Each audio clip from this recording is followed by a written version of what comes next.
क्या किसी कत्ल का कनेक्शन भूत से जुड़ सकता है? दरअसल एक महिला का कत्ल हुआ और उसे मारने वालों ने बस एक ही बात कही थी, उन्हें भूत चाहिए। और महिला ने कहा था वो भूत नहीं देगी। अंधविश्वास में खूनी खेल की ये वो कहानी है जिसमें कातिलों को प्रेत की तलाश थी। देखिए, एक कत्ल, 4 कातिल, खजाना, एक खोज। ये वारदात रोंगटे खड़े कर देगी।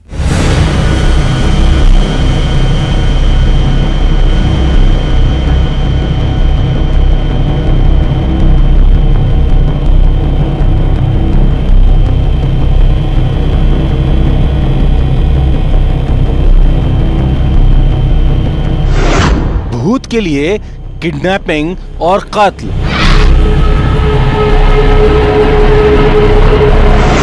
जमीन में दफन खजाने का वो राजदार।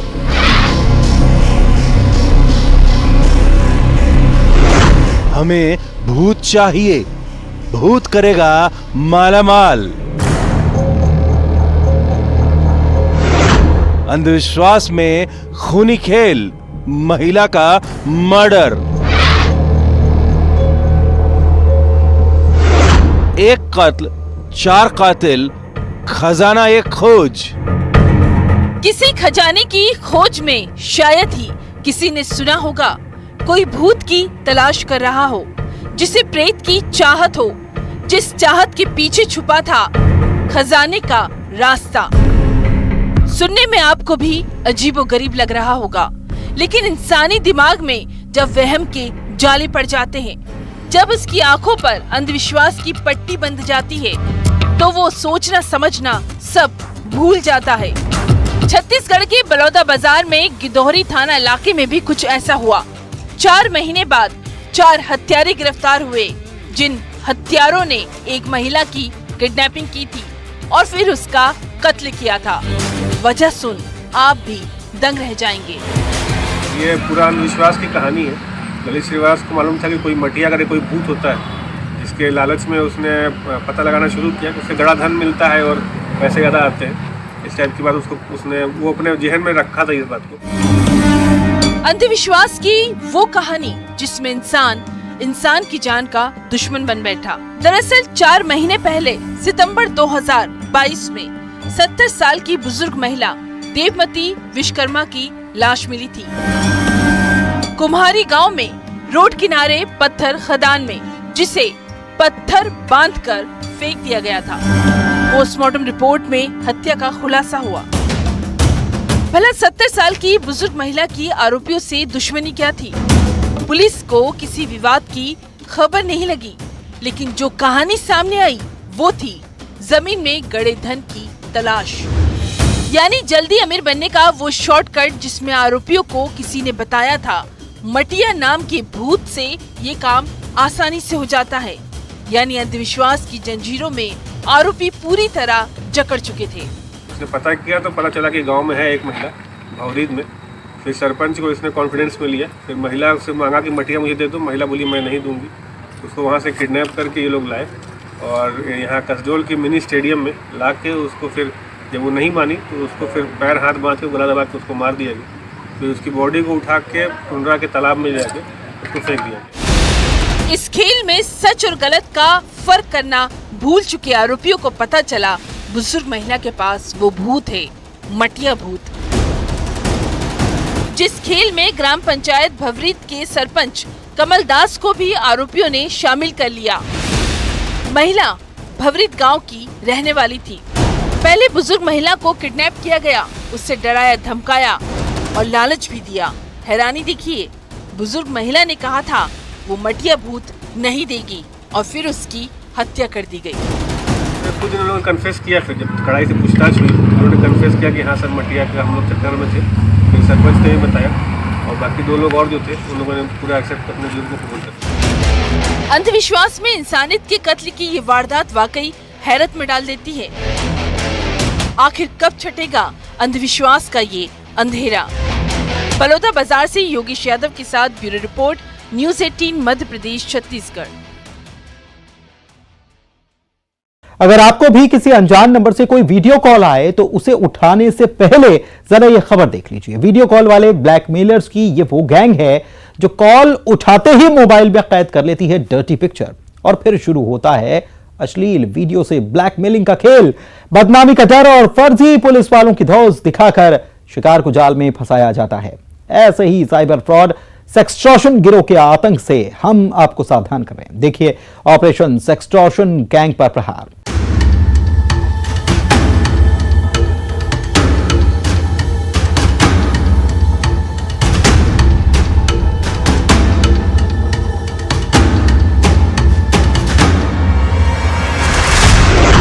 बिना हनी मांगे मनी। एक वीडियो कॉल ब्लैकमेलर मालामाल। Nude video call screen record.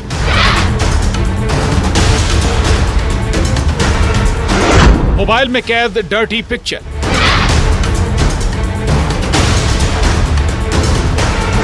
वो दिखाए बदनामी का डर। शिकार का डर शिकारी का हथियार। हम क्राइम ब्रांच से हैं।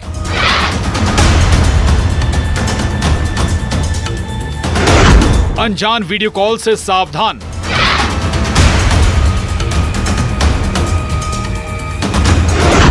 ऑपरेशन सेक्सटॉर्शन गैंग पर प्रहार।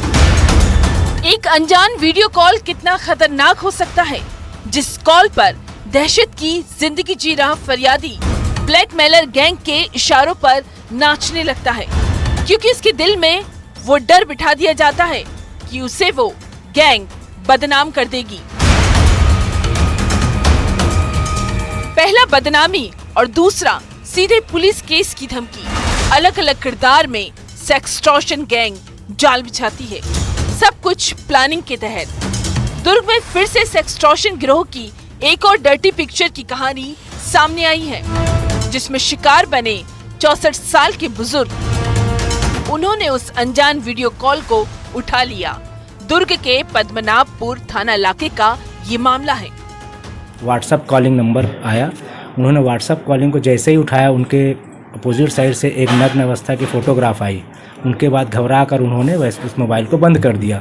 उसके एक दिन बाद 20 तारीख को शाम करीबन 4:30 बजे एक अन्य नंबर से फ़ोन आया। उन्होंने उससे कहा गया कि आपका एक अश्लील वीडियो वायरल हुआ है, जिससे आपके खिलाफ़ कंप्लेंट की जा रही है। उन्होंने अपने आप को दिल्ली क्राइम ब्रांच का पुलिस का स्टाफ बताया, तो उन्होंने डर और भयवश धीरे धीरे करके दिनांक 19 तारीख को करीबन 2 लाख रुपए उनके कहने में ट्रांजैक्शन कर दिया। संबंधित व्यक्ति को जब वो लोग अपने ट्रैप में लेना चाहते हैं तो वीडियो बनाने के बाद उसको सोशल मीडिया से उसकी प्रोफाइलिंग चेक करते हैं, जो बहुत मुश्किल आज के समय नहीं किसी व्यक्ति के सोशल मीडिया के अकाउंट्स को जाना, अगर उसकी जगह कुछ मोबाइल नंबर्स जो लिंक्ड होते हैं कई बार, और उसके बाद उसको वहाँ जाके उसके दोस्तों को मैसेज करके उस व्यक्ति को और प्रेसाइज करने की कोशिश करते हैं कि वो उसका डिमांड पूरी करे।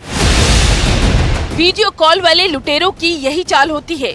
वीडियो कॉल पर सामने न्यूड पिक्चर होती है या फिर कोई न्यूड वीडियो, जिसके साथ शिकार का वीडियो रिकॉर्ड कर लिया जाता है।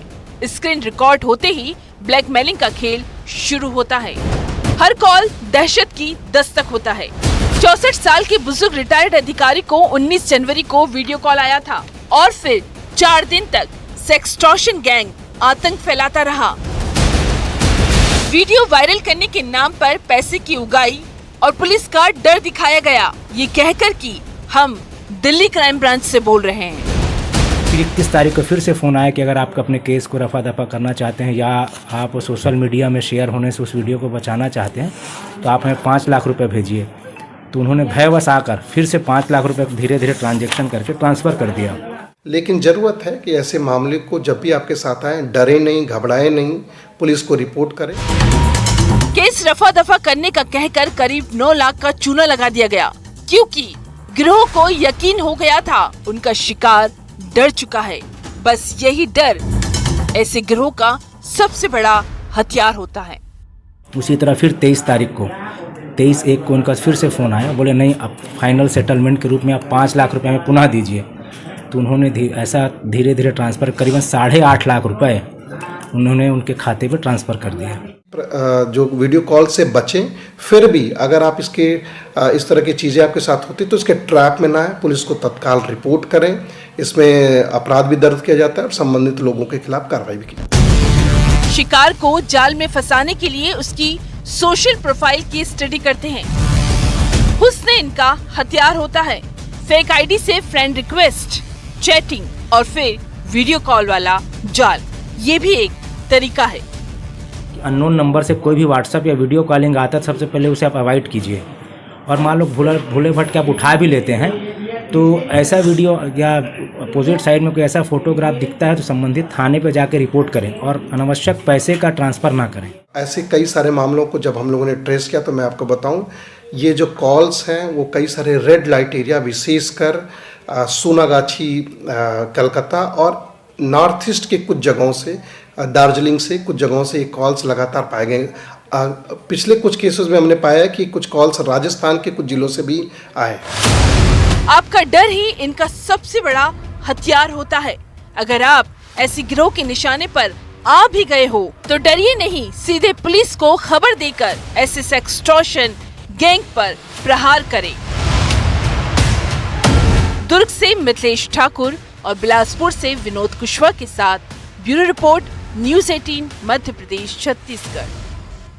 एक ऐसी लव स्टोरी जिसमें प्रेमिका प्रेमी से 4 साल छोटी थी। इस मोहब्बत में उम्र का बंधन नहीं था। प्रेमी प्रेमिका दोनों लिव इन रिलेशनशिप में रहते थे, लेकिन इसी बीच लड़की के घर वाले उसकी शादी की बात चलाते हैं। लड़की शादी से इनकार करती है और फिर एक बैठक में एक फैसला आने वाला था, जिस फैसले के आने से पहले लड़की सुसाइड कर लेती है। आखिर सुसाइड की वजह क्या थी?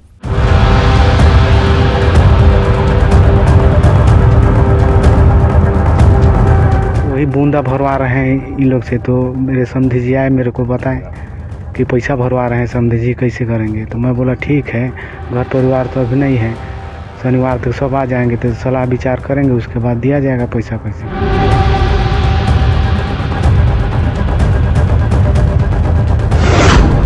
फांसी पर झूले अरमान, लिव इन लव लाश, एक अधूरी लव स्टोरी।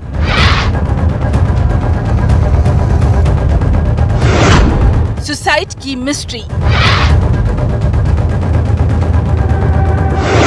मोहब्बत पर आखिरी फैसला और हार गई जिंदगी। एक ऐसी लव स्टोरी जिसमें उम्र का बंधन नहीं था, ये दिलों का रिश्ता था।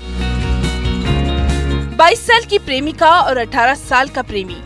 लड़की लड़के से 4 साल बड़ी थी, लेकिन ना तो लड़के वालों को इस रिलेशनशिप पर एतराज था, ना ही लड़के के लिए प्रेमिका का बड़ा होना उसकी मोहब्बत के आड़े आया। लड़की लड़के से शादी करना चाहती थी। दोनों 1 साल से लिव इन में रह रहे थे, लेकिन एक ऐसा फैसला आने वाला था जिस आखिरी फैसले के दिन ही प्रेमिका जिंदगी की जंग हार गई। जो दुल्हन बनना चाहती थी उसने मौत को गले लगा लिया। मैं काम करके आया घर में, फिर वही खाना ला के रूम में गई थी दोनों जन के लिए, ठीक ना। फिर खाना उना खाए दोनों जन, फिर सोए हम लोग। कुछ बात उतना नहीं हुआ। फिर सोया मैं, फिर कितना रात बजे की कितना बजे वो देख रहा हूँ तो है ये नहीं है बिस्तर में। फिर उधर देखा सामने तरफ, तो देखा, फिर दौड़ा, फिर मैं उसको खोला ऊपर का रस्सी। फिर मम्मी लोग को, पापा लोग चिल्लाया, फिर आए, तब पड़ोसी गांव वाले को भी जगाए, फिर आए, फिर जमा हुए, फिर ऐसा है तो ऐसा सबको बताए। बलरामपुर के राजपुर थाना इलाके के झिंगो पंचायत का ये मामला है। दरअसल लड़की के घर वालों ने उसकी शादी कहीं और तय करना चाहा, लेकिन लड़की तो सूर्या से प्यार करती थी। वो अपने प्रेमी के साथ रहना चाहती थी। जो इन लोग का आपसी भोज भात हुआ था और लड़की लड़के को पसंद नहीं करती थी, दूसरे से प्रेम करती थी। और उन लोग फिर अपना खाने पीने का खर्चा, जो खाने पीने में खर्चा हुआ वो अपना खर्चा मांग रहे थे। तो लगभग 50,000 की बात सुनकर इसी कारण से शुद्ध होकर वो फांसी लगा ली। मेरे पिताजी पैसा नहीं दे पाएंगे, इस वजह से वो फांसी शुद्ध होकर लगा ली। जिस लड़के से लड़की का रिश्ता तय होने वाला था, वहाँ लड़की के घर वालों ने मेहमान नवाजी कर ली थी, लेकिन लड़की ने शादी से इनकार कर दिया। अब यहाँ से वो कहानी शुरू होती है जिस पर एक लव स्टोरी अधूरी रह गई। दरअसल जिस जगह शादी होनी थी वहाँ शादी का रिश्ता तय नहीं हुआ और मेहमान नवाजी में खर्च किए गए 50,000 रुपए लड़के वाले मांग रहे थे। लड़की ने ये बात सुन ली थी।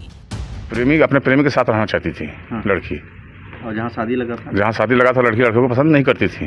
और इसके पिताजी जबरदस्ती शादी वहाँ तय कर दिए थे और भोज भात भी हो गया था इनका, तो वो अपना खाने पीने का खर्चा मांग रहे थे। इस मामले में 2 बार समाज की मीटिंग भी हो चुकी थी और आखिरी बैठक में ये तय होना था कि कैसे खर्चा दिया जाएगा, या यूं कहें 50,000 के खर्चे का क्या होगा। इधर लड़की के पिता लड़की के प्रेमी के पिता के पास गए। लड़की को एक बात समझ नहीं आ रही थी, अगर फैसले में पिता को खर्चा देना पड़ा तो वो रुपए कहां से लाएंगे, और इसी कश्मकश में हार गई एक जिंदगी। लड़की इस बात को सुन ली कि मेरे पिताजी पैसा दे पाएंगे कि नहीं दे पाएंगे, इसी वजह से शुद्ध होकर फांसी लगा ली। आखिरी फैसले से पहले